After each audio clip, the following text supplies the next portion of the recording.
Good evening, good afternoon, everyone. I'm Camille Holbert, and I'm Michelle Rivera. we're here today for Giving Tuesday. We're going to give you some information about Morningstar Arts Creative and give you a few links to click on to while we have this conversation about how we've been functionally creative and how we are raising um, money for our Project S.M.A.R.T, which is Studios Making Art and Reproduction Textiles. And we're going to talk about some of the projects that we've been working on and answering any questions if there are. So to start out with, where did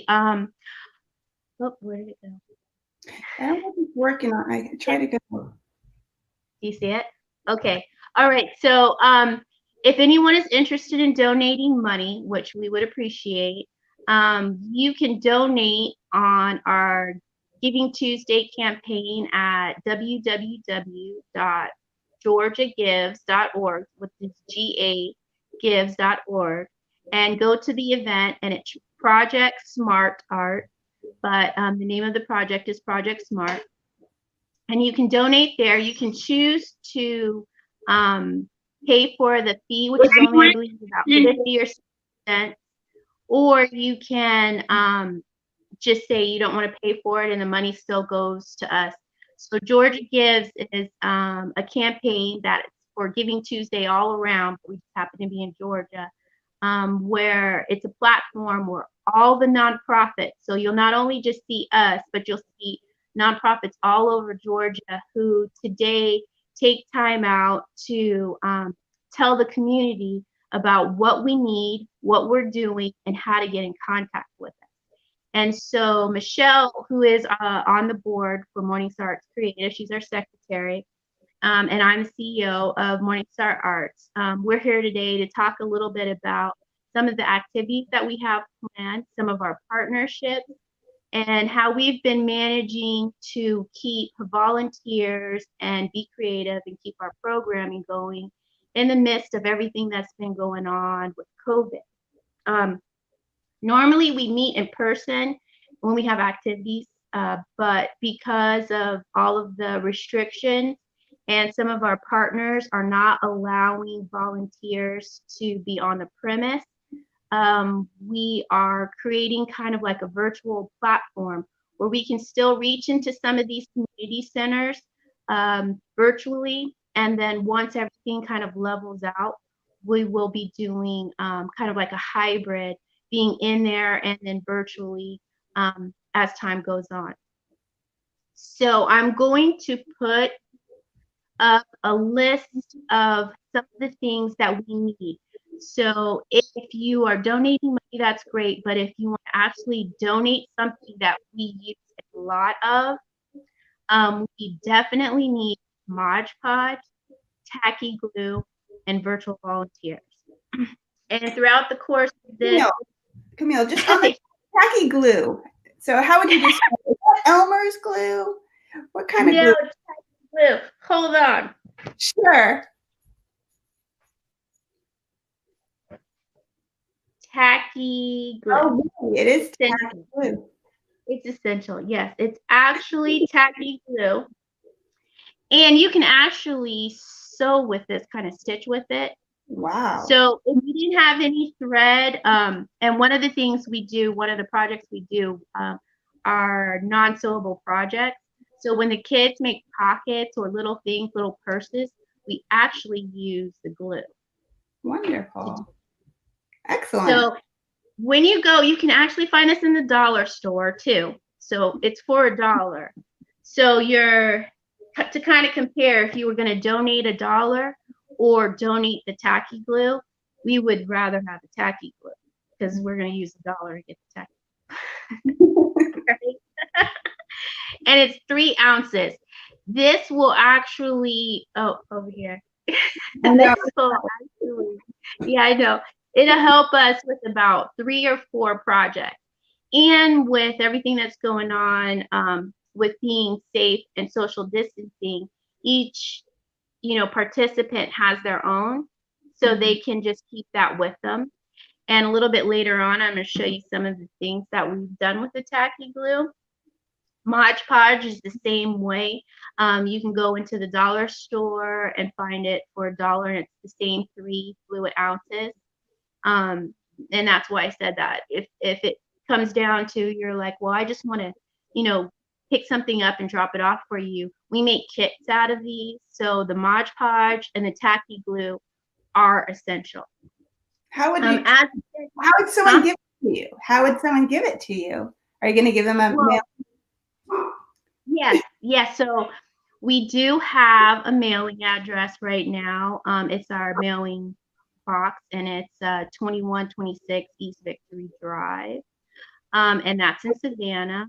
But I am open to even picking it up if you want to give me a call and say I have it on my porch, and you're anywhere in the area between Atlanta and Savannah, I do not mind picking it up.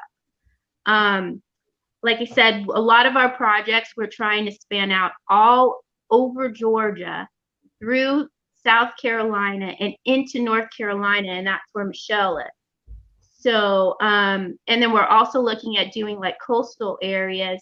So when we have a project, the project is going to be fit to the community needs, and then the duration of however long that project needs to go. And most of our activities go anywhere from 6 to 18 weeks, depending on if they're a fall program or a spring program. And right now we're coming off of our fall activities with our museum partner, which is the Savannah African Art Museum. And I'll talk a little bit more about that later as well. But for the virtual volunteer part, why I say that is one of our program partners is the Boys and Girls Club. And the Boys and Girls Club have, in some of their centers, have ceased having volunteers come in because they want to keep a safe environment for the kids, because they're also doing virtual learning there with them. So they're monitors. So to keep people coming in and out of their settings, they've requested to have these creative programs that are virtually based, so that the centers that have computers and computer labs, they can live stream the activity, and the kids can do the project as we're doing the project. So this is another reason why we are using Giving Tuesday as an opportunity to test out this platform for people who are interested in doing art activities or creative activities while we're live streaming. So you can ask questions, you can show your work. We can kind of bring everything together that way. Very good. So the virtual volunteers, if you're interested in volunteering, you can find us on United Way, the Coastal Georgia United Way. All you have to do is look up Mstar Arts, and you'll see us there for virtual volunteers and some of the other projects we have.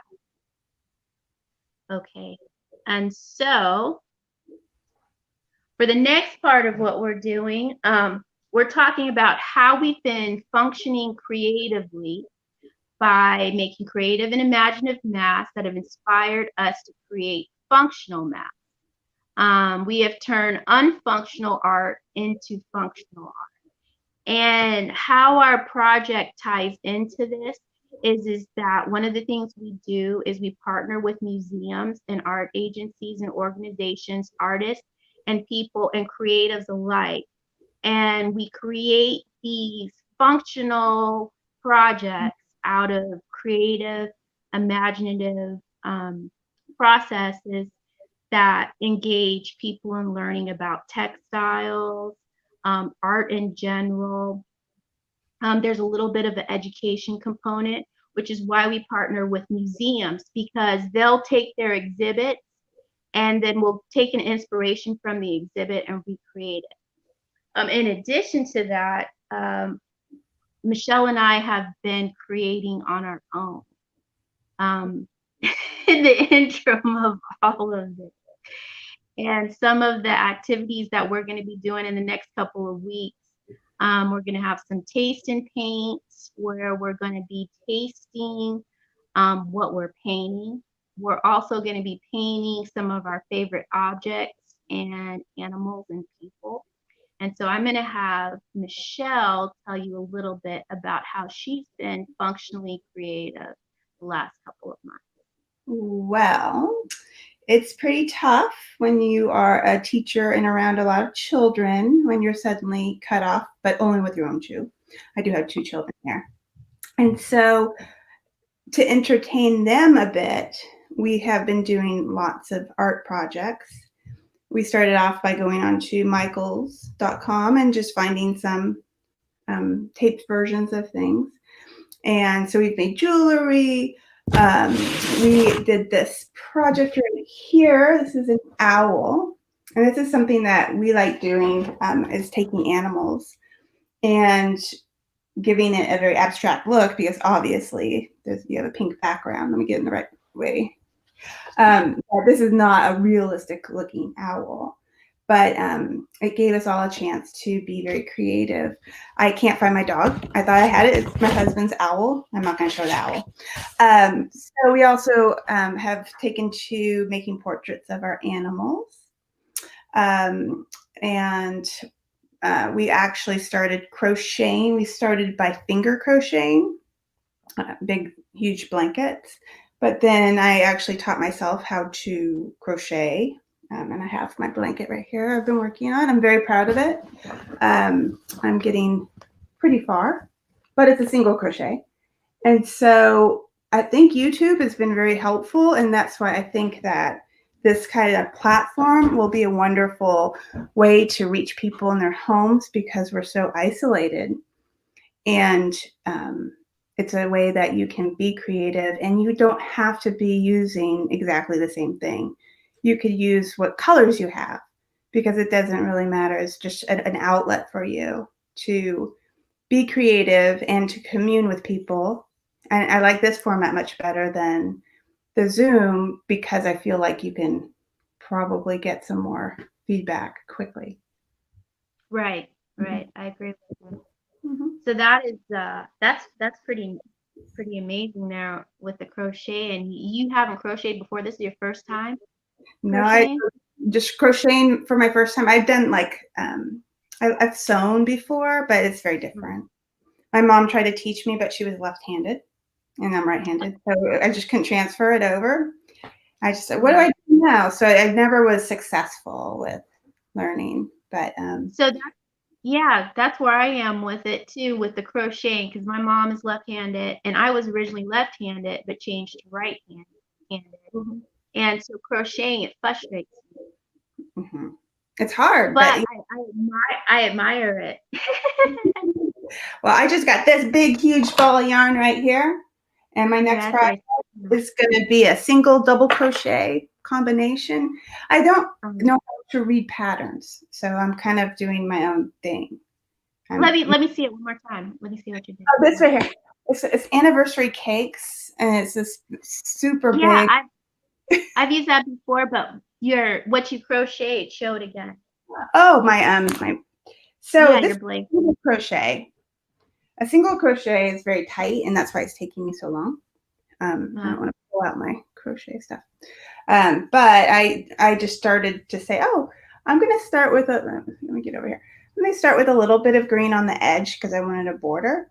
And then I said, okay, that feels about right. I wanted like this much of this color.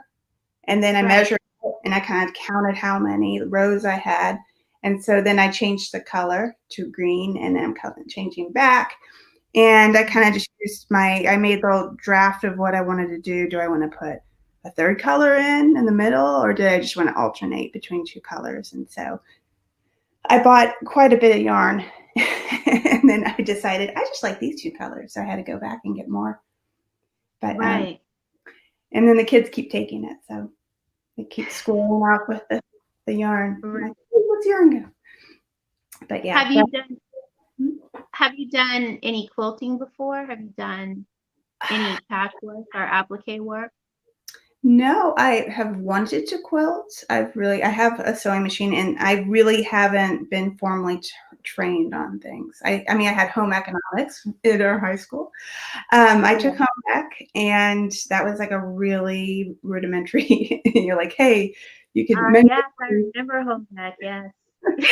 So not on my sewing machine, but I have. I'm getting a Cricut for Christmas. A cricket, like a cricket. Yeah, where it will cut lamination, vinyl, and yep, and then also wood and fabric. And so I'm going to try to incorporate sewing again with the Cricut because it will cut the fabric and teach you how to quilt. So Very nice. I'm Very excited. nice. So we're gonna have some very creative, functional videos of not so much do it yourself because we're learning. So I mean, usually with do it yourself, there's instructions, but you're kind of still just playing with some of the tools and the things that you're interested in. So it'll be a little bit more fun, I think. Well, as you said, turning some unfunction into function. I'm actually making a warm blanket for this winter, and it's getting cold up here. I don't know how it is down there. I think we're going to get Oh, so in the 20s. yeah, so 2 days ago it was 70 degrees, and today did drop to 40, and there's like snow in some places. Mm-hmm. And I have a feeling it's going to get cold, but then as soon as it gets really cold within the next week or 2 weeks, sometimes it shoots back up to 70 or 80 degrees. I know it gets So crazy. I don't know. It's yeah, very strange weather. So that is very interesting, Michelle. The Thank crochet, the crazy owl, well, creative owl. I would you. say because I don't know that I went owl. to my dog right now, but the other thing that we've been doing is painting the house because that's the Right, other. right. And so we just redid our office and repainted and put in a wall and made some doors. So everything got scattered around. So when I'm looking for my dog, I don't know where I put it. Somewhere. But I've been drawing and sketching and just kind of. And we just got some more sketching materials for my son. He likes to draw too. Hmm. That'd be fun to have him Very nice. join. Very nice. So this also kind of brings into some of what I'm doing. I'm working with fat squares for anyone who is interested in quilting and making patches. I'm not so much a quilter. I like making patches and applique, which is taking us into the next part of our activities with Project S.M.A.R.T, Studios Making Art and Reproduction Textiles, because Reproduction Textiles, they do include like a lot of patches. For example, the Red Cross is a reproduction textile, can be reproduced, and it's embroidered. But what I did was right when COVID happened, I'm a fiber artist. So I like fiber art. So painting is fun for me, but I kind of like kind of tactile things. And so there's this organization that I follow. It's a fiber art organization called Fiber Art Fever, and they're all the way in France. And they had this kind of challenge for everyone to put together these creative and imaginative masks, not functional masks because we didn't know, really where this was going or what was going to happen. So I made a really creative mask, and I used fabric at first, and then it kind of advanced into, well, let me see what else I could do. But one of the cuts of fabric I used instead of the traditional yarn, which most people, if they are sewing, use, I used a fat square. And what I did was I created this kind of this half fabric mask. And then what I did was I used dried materials to these are dried roses. Mm-hmm. Very And I cool. put the dried roses on the other side. And so, see, this is not very functional, but if COVID was really bad, you had to cover your whole You face. had something. Yeah. So that would be worst case scenario, right? But in doing that, it kind of turned into this fun activity where it was to kind of break the ice with kids, because I work with a lot of kids, that no one wants to wear this mask, and then they have to social distance. And children, they're very touchy feely, and this was kind of a hard time to go through for everyone. But the creative, imaginative part of making the mask was to kind of like break the ice. And so the fiber art organization in France that I started out, just kind of playing around with, they started a challenge for the kids, and they kind of put me in charge of it for here in the United States. So I've worked with a couple of programs in Savannah. One is the Savannah Honor Academy, which I'm on the board of, and they did some excellent masks. They did just like a great job on it. They gathered their materials, which was the plant material side of it, and they put masks together. And when we have our live stream on December 16th, I'll show some of those videos so everyone can kind of get ideas as to, what they can do with it. And then on the other side, my mom, she has a nonprofit and she does sewing activities for kids. So I really don't like to sew that much. I can sew. I shouldn't say that. And so she took the creative and imaginative part of it, and got to business with all of the people who love to sew, and she made these.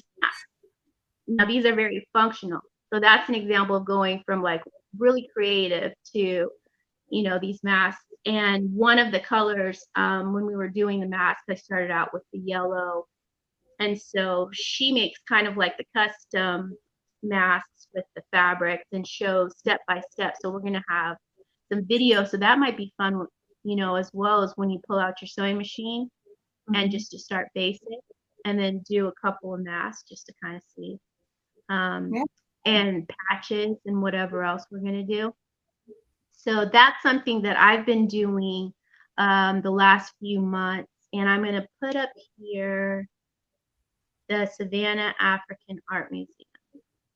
Okay, so the Savannah African Art Museum is our partner for Project S.M.A.R.T. And we are going to be pre-recording another video coming up this Saturday that's going to show for the rest of December. And that's going to bring us into our applique. So for anyone who is interested in sewing an applique, assembling an applique, or just learning really what is an applique, how is it a reproduction textile, how is it art, really what's the function of an applique in your piece, keep us in mind and get in contact with us on December 16th, because that's going to be the feature of that next activity. And to kind of catch up and get an idea of what else we've been doing, I put the Savannah African Art Museum website down. So it's www.savannahafricanartmuseum.org. And they have pre-recorded videos, which I'm facilitating. And they also have written instructions. So if you're someone that, visually it doesn't work for you, you need to read the instructions. I have written instructions too. I'm very flexible with how you learn how to do things. That's why I didn't want to kind of label it like a DIY, because sometimes everybody's not going to get it by looking at it. They may need to ask a few more questions. They might need to read the process or the steps to understand it. So that's another thing that we are very flexible with. So in this platform, I'm sorry to interrupt, but in this platform, do we have a recording, like a recorded video for it? Or is it that you lose it? Yeah, so okay, so it needs to be an MP3. And the excerpt that I had wasn't an MP3, so I couldn't do. But by the time we have another video on the 16th, I'll have a clip of, a video of how it's done. Aside from us doing it live, you can see it, watch the video. Mm-hmm. We're going to be here doing it live, and you can ask questions because you can't ask questions to a video. Right. No. Then you can go back to the website and read the instructions if you want. Now, this is I think is really interesting about this, because we're working with museums, and this particular museum has adapted to all of this by having virtual tours through the museum, but they're not just pre-recorded or they're on there talking and live streaming like we are right now. They actually have Zooms as well. So you can get a whole group of people together. They'll send you the link, and then you schedule a time to kind of go through the museum, and you can ask them about specific exhibits and, to tell you a little bit of information about it. So it's pretty creative. It's kind of like all around. Say if you wanted to take a trip to Savannah and you just can't take a trip to Savannah, but you could at least visit a museum there and then kind of get a perspective of what's going on. And I know that they're trying to connect with these virtual tours because that's going to be kind of the thing now, because a lot of people, even if they can't travel from another country or something like that, how do they still get the feel of being someplace? I lost you. I'm moving. I moved. My computer is smarter than me. Hold on. You probably can see me looking at what I'm doing. Okay, there I am. Oh, hi, here. Sorry. Okay, you're back. I swiped. Right. Yeah. About that, have you thought about field trips, virtual field trips for students? Because as a teacher, we're taking some virtual field trips ourselves with my little small learning pod. Right. And this, the Savannah African Art Museum would be a great virtual field trip for you to take, because you're actually interacting with the curators as we are interacting in this live stream right now. So you can ask them questions in a chat. If they Zoom with you, then you've got this one-on-one connection, like you're actually talking to someone. Now, I know not all virtual tours are like that, though. Mm-hmm. So I know, for example, Google Culture and Arts, they have a list of museum tours, but they're pre-recorded. Mm-hmm. So you're kind of watching it like a video. Right. Which is interesting. It's nice to be able to ask questions and get that live feel. Yeah. Yeah, that's what I think. So that's the interactive part. That's kind of what Project S.M.A.R.T is about. And Mstar Arts Creative is the sponsor of Project S.M.A.R.T. And we want to give people that hands-on, interactive, ask questions, read about it, explore it, and then meet up again on whatever platform we find is the right platform. And I know there's a lot of different social media outlets. There's a lot of different live stream sources. But I think it's important that we get the idea that we're all really just being functionally creative. We're not trying to so much teach a class as we are trying to work through what works for us, or what we find interesting that someone else is doing, or how can we share this idea and come up with something collaborative so that we could reach out maybe to another organization that maybe their resources are depleted and they need a little bit of extra, different resources than what they have. So we also want to keep the platform of that we are a nonprofit and we have the ability to help other nonprofits, as well as kind of nurture what we're doing with our own programs. And that's where Project S.M.A.R.T came about. And I'm going to just throw that in real quick. So as I've been saying, Project S.M.A.R.T is Studios Making Art and Reproduction Textiles. and Mstar Arts Creative sponsors that. And the campaign is to promote learning the creative process. So we're more interested in the fact that you're being creative. And like I said, you're going from that unfunctional kind of part of creativity to functional, so that you're making use out of the things that you make. A lot of people are not artists, but they're creative. And they'll tell you that, like, I like art, I kind of appreciate it, but I don't think I'm an artist, you know? Well, with that being said, you could still be creative. Mhm. And I like to leave that open because we don't want to have any labels as to anyone exploring anything that they're interested in, just a common interest. So that is, what is kind of important. And I'm going to go right back down to donate for Giving Tuesday, because again, GeorgiaGives.org is our platform for Giving Tuesday today. And that's kind of what we were here talking about, sharing ideas. One more thing to add is that we have another activity that we're adding on to the assemblages and the appliques. We're going to be doing 3D objects. So for everyone who likes to paint, we're going to be doing 3D painting, and we're going to be doing 3D printing. Wow. So, yeah, so that's going to be real fun too. So like I said, and this kind of brings in maybe the techie side. So Like you may hair type. yeah. So like renderings, things like that. I have a great video, like I said, but it wasn't an MP3. And I put all of those together. But that's what we're going to be featuring on December 16th. We're going to be doing 3D art, assemblage, and applique. And each one of those process leads into pretty much taking your two-dimensional object into a three-dimensional object. So like I said, it could be unfunctional as a beautiful art piece, or it could be functional as something you use at home, in your decor, or something that you're building.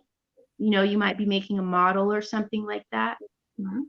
So again, it's just a creative platform to learn the creative process, and take these terminologies and technologies and make them useful.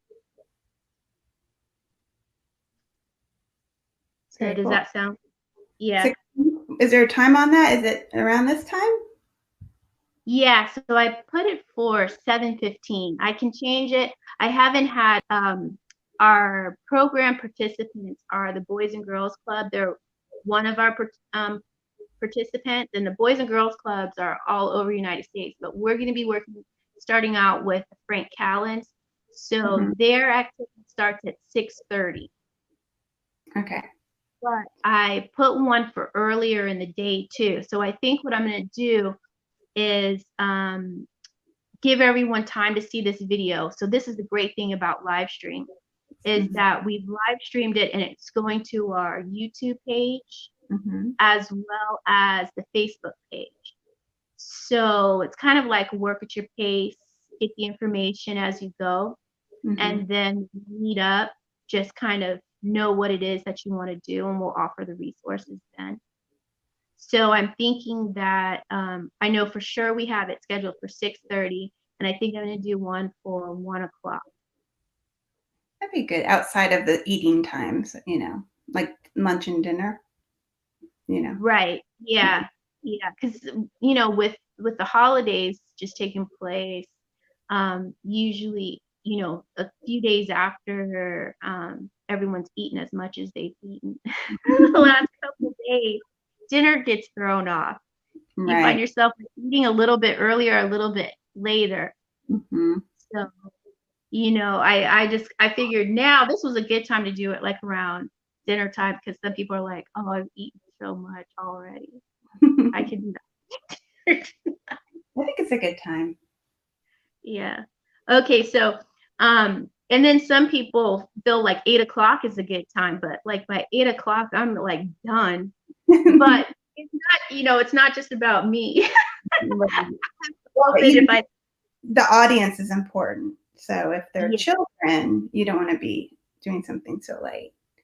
Right. So I'm going to offer it around 3 different times, and hopefully, if we've had 3 people so far at this time watch the live stream, but then again, I don't know who is watching it on Facebook, and I don't know who's accessed it on YouTube. So it could be more people, but we'll get a count of the numbers probably towards, in the next few weeks. And then again, because this is part of our Giving Tuesday campaign, it is important that you let us know that you know about our organization, which is really a reason why we're doing this. We want to know that people know the name Mstar Arts Creative. They know Project S.M.A.R.T. They know where to go if they're interested in volunteering. So the social platforms are Facebook, right? And did you say Twitter? Mm-hmm. So and we're and Pinterest. I have us on Pinterest as well. I don't have it on Instagram because that's another another feed into the 10-second, because it's 30-second videos. So what I was thinking of doing was having the 10-second video stream on Instagram. So that would be part of next year's, because if someone's like, you guys are talking a lot, or this is a lot of information, I just need 10 seconds of what I'm supposed to be doing to catch on to it. Then having that on Instagram would be helpful. And then we can direct people who are like, yeah, just give me the quick overview of what we're doing and I'll let you know if I'm interested. But we still need to know that you're interested, because that helps us put together our program so that they're successful. Yeah, so I had to throw in the number talk in there, and kind of a little bit about where everything is going. Like I said, if it's a dollar donation, let me tell you how important dollar donations are. Most people don't even think that. They're thinking 10, 15, 20. A dollar donation puts a happy glue in a kid's hand. It's essential. It's very it's like water. It's one of the basic needs. Yes. If you can't sew, you better have some tacky glue. So $1 is important. And lastly, we do have a sponsor for this upcoming activity, which, well, not a sponsor, but a partner, the city of Savannah. They've matched us. So whatever we make, we get a match, which is great. And if you go on to the Georgia Gives campaign, you'll see that every time you donate something to us, then we have an opportunity to match that and build that. So, like I said, dollars, it really matters, because that's $2 too, So you got to think of it in that sense. And when we have the art activities, we are going to just accept donations. We're going to have a minimum donation, because it covers the cost pretty much of materials. I will have kits. We'll also find out, your local store. If we do something with Joann's, or if we do something with Michael's, we Hobby Lobby, all of these places that are in your area, then we'll have a resource, or we'll be able to tell you, what material you need to get to complete it. My dog is outside the door whining, trying to get in. Go. I know. She closed the door. She said, "Yeah." Sorry. Okay. All right, so now we've got 2 more watchers. I don't know, like, I'm not seeing where anyone has said anything, posting comments. I'm gonna try it. I'm gonna post a comment. I know, I was thinking And about. you try posting a comment and see. Okay, hold on. Let me text my daughter to come get Tank. Because Tank is. So there's Carol. Carol is watching us. You Carol's met Carol. Yes. Hi. Okay, I don't see any comments. Like, oh, you know what? It might be on the Facebook. Let's look at this. We're learning. So now we're trying to figure out, like, okay, so if you have your phone and you're on there, you're like, I need some additional help. It's on your phone. Okay. My Let's daughter see here. Yes. Now it won't come back up. I'm going to see if I can, let's see here. Oh, there it is. I see it. Oh. Is that what you wrote? Yeah, I'm not going to put Carol in timeout. You can do that. No, I'm not going to do that. So I believe that this is going to be an excellent way to move forward as we're transitioning back to meeting in person, but yet we still need to kind of social distance to kind of just keep personal space and, you know, kind of give everybody a little bit of time to figure out what they're doing. Because as I know, not everybody wears masks, or not everybody feels that social distancing is necessary, but we still just want to kind of have a platform where everybody can kind of just do what they want. I think this is great because this is kind of like, you know, you're at home or wherever you are doing what you're doing. Now I can't seem to find where we were before, so I'm trying to get over there to see if I can make a comment. Morning Star. Well, it started like making I could hear it like feedback, so I clicked it off real fast. Morning Star Arts Creative. And oh, so here it is. Do you see where very interesting. I have difficulty figuring out what my interactive options are on this forum. I need to work on that before the next time. Okay, I can't. I'm gonna reply to that. Do you see it? Mm-hmm. Yeah.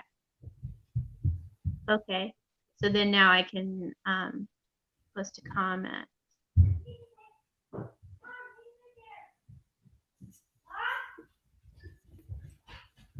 Here comes my daughter. I'm on this. Take care of Tank. Put her outside. She's crazy. It's a crazy dog. Okay. So for some reason I can't get to our page on Facebook. I'm gonna put in search Facebook. So I'm on a broadcast. My daughter. Sorry. Mom, hurry up. I know. Yeah. So I answered back to her. So other than just chats, what else could someone do? Well, this is how we're going to manage this for the next virtual meeting activity on the 16th. Is anyone beforehand, if I know, that's why it's so important to kind of know who's going to be at the live stream. If I know you're going to be at the live stream, then I can send you a link directly into the to the broadcasting studio, because they have this set up like actual broadcast. So what I could do is then send the link to you, Carol, if you want to be a part of the next activity. And then you can talk back and forth as we're talking now. Because right now, I see what she's saying. It's not very interactive. People are just listening and Yeah, they're and I getting don't. information. But this part, yeah, this was just part of the Giving Tuesday campaign. So people could kind of figure out what we were doing, how we were working through some of these problems that a lot of people are having when they're trying to do virtual programs. How do you get it so it's interactive? How do you get it so people aren't just talking all of the time? And for right now, this is kind of what we're doing just to bring familiarity to our project. And then again, what I'm going to do is put the link up to the event. So if anyone is feeling like this isn't interactive enough, when we have the event on December 16th, I'm going to send everybody individual links into the studio, and I know that they're there, and they'll be able to interact with us. And So, it's going to be probably 10 people at a time is what we're looking at. So I think we did a good job. We've been on here 46 minutes. We were supposed to be on here 45 minutes. oh, okay. So we're a little bit we're a little bit over. So is that But why I can't join in? Like I'm on it now, and I'm trying to join, and it doesn't have right. tickets anymore. That's okay. So that's because it's live streaming. Mm-hmm. So you join it before the live stream. Mm-hmm. So okay. people So here's time. Okay, so Carol said, I also think there needs to be a full email and Facebook blast to advertise in advance to make sure all of your board members and committee people know to log on and how to for people like me. Okay, so that's what I tried to do. That's what I attempted to do for this. I sent out the link, and what I did was I used the Georgia Gives platform because they're set up to accept our donations. And so if you went on the link, let's see here. If you went on to this link right here, then there would have been a link to the live stream. And this is set for the December 16th event, and I'll redo it so that you have it. But I think so now we have another viewer too, and we went over the time. So see, that's another thing. We're a little bit, we should have cut off that 45 minutes, but we're going a little bit over. But we got another viewer. So I think people just come on when they're the live stream. They're coming on as they want to, and then they can go back and watch the parts of the video that they're trying to get information about. And then what I'll do is continue to post, and I'll connect directly with whoever is interested and send them a direct link for the December 16th event. Does that sound good? Sounds good. But I do see, like, I can't make a comment over here. So if someone's asking a question, I would just answer it out loud, right?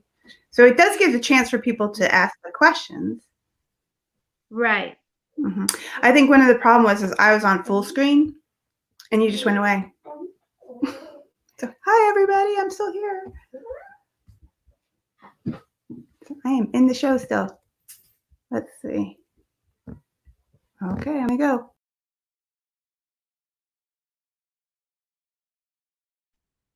Uh-oh. So let me see.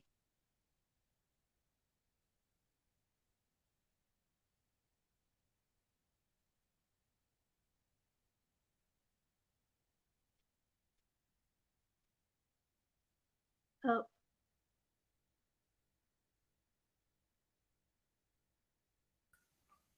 There I am. How do I make a comment?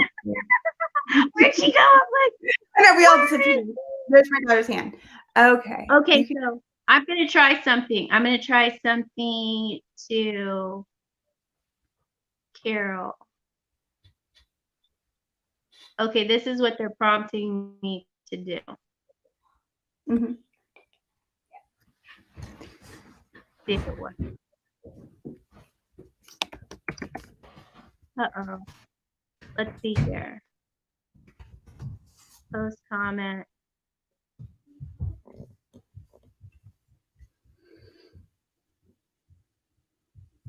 Because live stream asks you.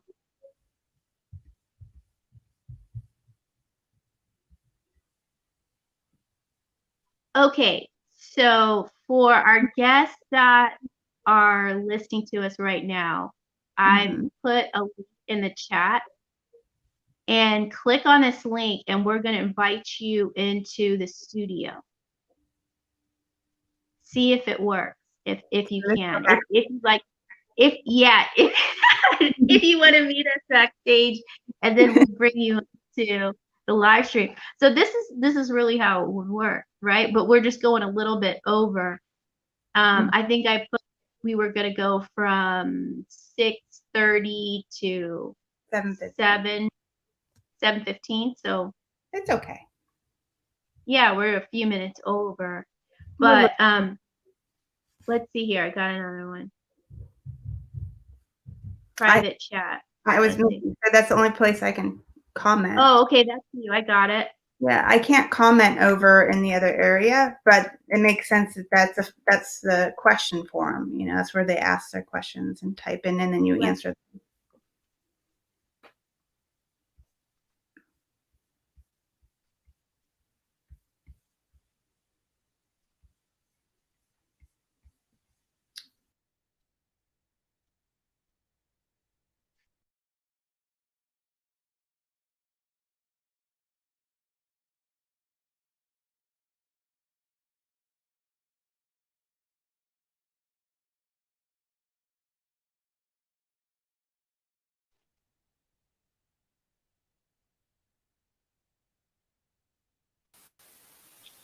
Oh my gosh! How did you get here? There you go.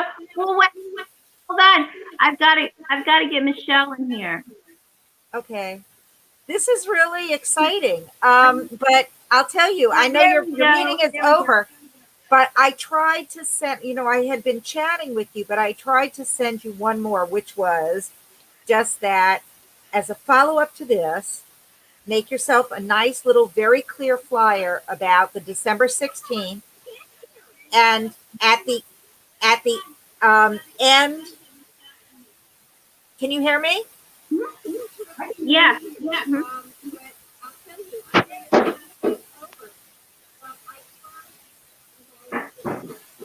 You can hear you. Can you hear us, Kara? There's a real time delay. Can you hear a little bit of. See your what? Yeah. So that's the live stream part. Like that's why we have it on YouTube, and we have it on Facebook. And there's how it streams. It streams a little bit different to each one. Okay. Can you hear me now in real time? Yeah, I can hear you. You can. All right. So I tried to send you one more, but it was after the 7:15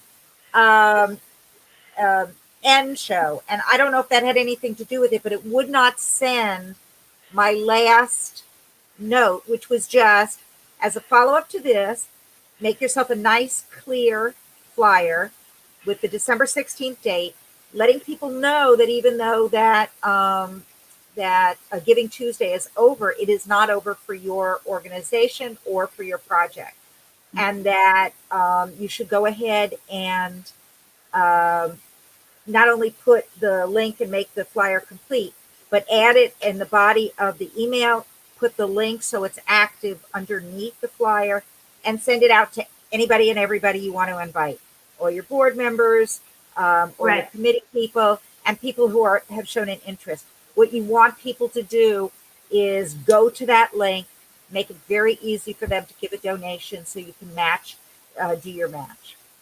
That's all. Okay. Anyway, I think this is very exciting. Hello. Right. So isn't this great? So I'm gonna put this right up here again and see where it comes up. Okay, so see where it says donate for Giving Tuesday, Mhm. and it has the event on there. That is the important information that you need for the next Right. It wasn't event that we have. interactive, but I copied it and I actually went to it. It was very easy to donate. And so I made a donation for the project. So now Oh, then you thank you. have to see. You're welcome. Well, you know what? Your little red thermometer was really, really, really not very red. So we needed to just push it over a little bit. So it's just a small donation to get you started. And the idea is to encourage people to go to that particular site. That's all. Okay. Okay. Can you Oh, I put, guess I don't have to wear my mask because, you know, you're not in my house. Right. Oh my gosh. Right. I know. Right. It has So been that's such a the long whole day. thing. I know we were talking about that earlier. It's like by the time you're ready to kind of like cut loose and do what you're doing, you can just take it off. That's very funny. Well, it's been very enjoyable, and I've enjoyed listening to the plans. I do like a 45-minute or less.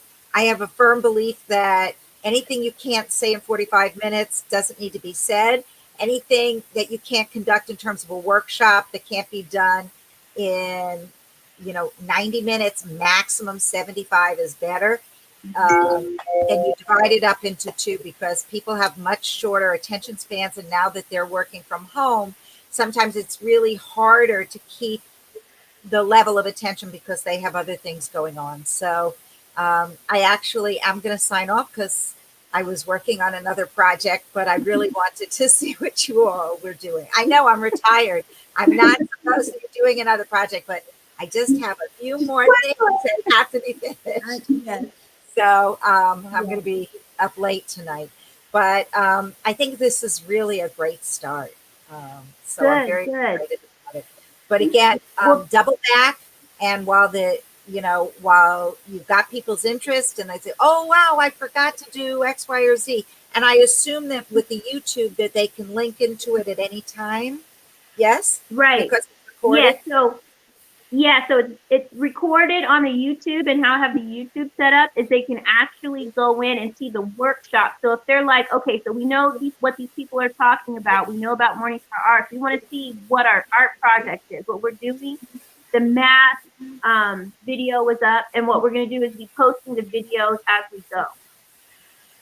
May I also make a suggestion just in terms of increasing your viewership? And that is you might want to make a match with contact with a few art teachers and classroom teachers that are currently looking for content to use in their classrooms. Mm-hmm. So find a couple of teachers that you think that your program will benefit. Invite them to, talk to you in advance so that they know what to expect.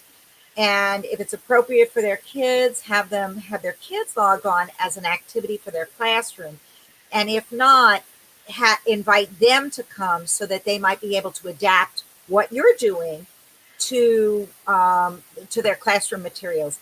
Because I have spoken to quite a few of my teacher friends who are, dealing with online teaching, and they have to kind of write the book themselves. It's not clear curricula coming from a specific source. There's still things that must be taught, but a lot of the techniques and the communication skills really have to come from their own ability to be creative. So they might really appreciate you, reaching out to them and saying, hey, could you use this? And we're doing this and it's coming up and we would like to invite you, and there's no cost. Right. That's what Michelle was saying that earlier. Exactly what you said. And you should see, I'm going to have her show you real quick. She showed us earlier, but she did crocheting. Oh. And I know. Yeah, she did crocheting, and she knows about the plastic yarn mat. Whoa. And she's interested. How did I miss that earlier? Crocheting. I'm learning. Whoa, that's Cool. wonderful. Oh, Camille, Yeah. I don't know if it was in Saturday or Sunday's paper, but we got a shout out from Union Mission. They had an Oh, very article nice. about their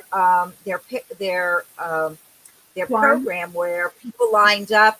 Well, it wasn't specifically about us. It was just the fact that they were doing their Thanksgiving event. So actually, it might have been last week, their Thanksgiving event where they opened up their yard for people to come and just pick up what they wanted. And there was this amazing 6-year-old girl who collected 300 goodie bags Wow. that, yeah, and gave them out. And as I'm reading about this amazing little girl, it says, I saw a picture of the barn and they had put out the mats on a table and people were coming by, and it lists Morningstar as the creator of that particular project. So I thought that was kind of a nice, it's in one of the photos. If you go to savannahnow.com, you'll see it. I could will. say And we talked a little bit earlier about, and I know we're supposed to be wrapping up, but this is for anyone that is going to catch the tail end of this or watch us all the way through this video. We were talking a little bit earlier about how being unfunctionable has turned into function. And Michelle had said that she knows of a ministry that in her area that may be interested in doing the plastic yarn mat. And I know you were looking for another administrator, and that would be, the idea that we could continue on with this. And it's just the idea of taking your creative skills and applying it to something that you would like to learn, but, there's nothing wrong with it helping somebody else as well. Well, I definitely need to find another administrator, and that I haven't quite done. But Yeah. I guess it wasn't last Friday. It was, oh my gosh, there's like a week of my life missing. The Friday before, I actually was an invited guest to Braddock High School in Miami. It is where I first learned about plarning from my sister who was teaching, and she asked if I would be a guest lecturer. And on a Friday afternoon at 3:15 for an hour after school, and then this is a Friday afternoon, she had 17, 18 high school kids log on to learn about plarning. And she's been doing the project now for 2 years, or 3 years. And they don't do the crocheting, they turn it over to a group that meets in one of their local libraries. And the materials that they have created, I think we have to go back to the drawing board and we have to do it again because they're beautiful. They have real crocheters that are working on the project. Yes. It makes a difference, but it was really a lot of fun. And it translates, especially with the Zoom and everybody's on the Zoom, it translates very easily to working and moving this along to other communities. It's not something that's just Savannah. It really is something that other people can pick up and do, especially since people are just not recycling anymore. And this is our way to kind of give back to the community at the same time that we are removing some of this trash from our environment. So that's all I'm going to say. So, about that, I was teaching social studies, and we have a book called One Plastic Bag. And it's about this, it's a true story about a girl who started a recycling program with plastic, and they make different things from it. And so that's why I became interested in farming. I haven't done it yet, but Did you send us information about the book, or do you remember the I was looking it up right here. It's One Plastic Bag, and it's by Miranda Paul, and it's right here. I don't know, you guys can't see it, but anyway, it's a woman in Gambia who, the women of Gambia, who started a recycling program in Africa. So, and they create all these things from it, like usable, functional things from. If you go on Etsy, you see people who are making things out of plastic bags, and they're not, they're selling it. They're handbags and coasters, and actually, I have a coaster right here. It's amazing what people are making with these things. And like I said, they are selling it. our point is that we're providing this as a service to our community and to try and come up with a creative solution to uh, a ridiculously growing problem, and that of homelessness. It's not going to solve our homeless problem, but it is making people more aware that there are ways that we can help. So, Absolutely. Yes, Yeah. and that's a definite way of taking something unfunctional to something that's functional. Because the Right. plastic bag is completely unfunctional after it's been used. Well, some people think so. I recycle mine. But Right. with There my you friend go. who has Watchmen of the Street in Charlotte, I was talking to him about trying to start up some sort of barn mats because it's getting very cold around here and it's such a huge problem. So that's Watchmen of the Street. Yeah, and that's why I was saying, Carol, I believe Michelle, she may be a good administrator if we could get that going in her area of the farm. And what I'm going to do is, if I'm happy to anyone, work with anyone and just give them right, the how to. It's Awesome. easy. and what I'm going to do is I'm going to add the barn videos because I found a clip from WSAV News from last year where we were actually, it shows us making the barn. It was at the JEA. So I'm going to add that on to our list of videos for barn. So if we have some people who are interested in the barn project, then we can kind of direct them that way. And then Michelle, your blanket too, we want to put that up because we just want to have a list, a show of ideas because people will YouTube how to do something, but they don't have the conversation about the concept and what works and what doesn't work. They just have the how to do it. And for the last 2 years, when we've been doing the floor mat, it's been a give and go process. Like what works, what doesn't work. How do you do this? How do you put that in? You don't get that from instruction or tutorial. You get that from communication. So I think that's why this live stream platform works. Works well. Yeah. Camille, I'll also send you. I just have a list of links of articles that have been written about our project. I think there have been 4, and some of them have been short media bits on the news. But there are really a lot of YouTube and other videos out there, and different communities, depending on what their needs are, they actually they do it a little differently. For example, the high school that I was working with, they cut their yarn strips very small. If I had to do that and measure each one, I would never get it done. I just whoop, whoop, whoop, and it's done. 4 cuts, Right. make like little flat squares. And it doesn't matter that it's perfect because, once it's crocheted, you can't tell anyway. It's only plastic. It's not like we can make a really big mistake. But I think those are the kinds of things that this type of communication, people to people, is much easier, like you said, than just watching videos. But I'll send you some of those links also. But I have to get back to my other project, so I'm gonna sign off. This is what we're learning, like how to wave. Where's my hand? Thank you. It was really nice. I'm like so excited. It looks different than Zoom. And Yeah. this is really a lot of fun. And I'm not sure how I got into your TV screen. And I'm not sure how I can get out. So maybe, 1:00 in the morning, I'll still be here. I don't know. Oh, are you on screen or are you on like a little screen? It's no, it's full screen and we're in thirds. So if you go up to the top, you should be able to make it minimize it. To minimize. Okay. All right. Minimize it. And then you'll see that there's 3 little dots by your face. Oh, I see where it says stop cam. And There you go. okay. Good. All right. You I did think I'm excellent. going now. Have a good evening, y'all. And, All right, you too. please share with anyone who wants it, Camille. Please share my email, and I I'll will. send them my materials on. Welcome to Planning 101. Okay. Sure. Thanks. Okay. All right. Have a good Definitely. evening, y'all. Bye. So that works. Yay. Okay.